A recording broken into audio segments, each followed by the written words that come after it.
तुकोबाराय सांगताय संसाराच्या नावे घालून या शून्य आणि वाढत हा पुण्य धर्म केला. आयुष्यामध्ये पुण्यकर्म करावं. पूर्व पुण्य जरी होती जे सानुकूळ अंतराय मुळ नुपजे ते.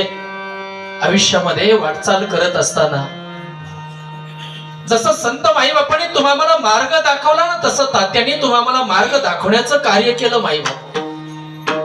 आणि तो जो मार्ग दाखवतो ना त्याचं पुण्य भरपूर असतं माईबापू. वाट सांगे त्याच्या पुण्या नाही पार आणि होती उपकार अगणित.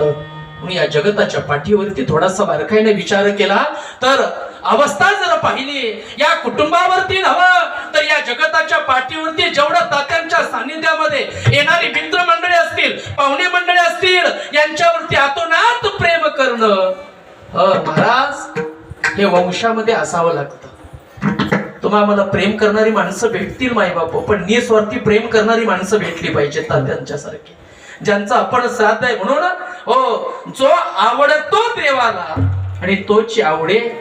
महाराज विचार करतो आणि गरुड पुराणाच्या दारे सांगून जातो ना, जी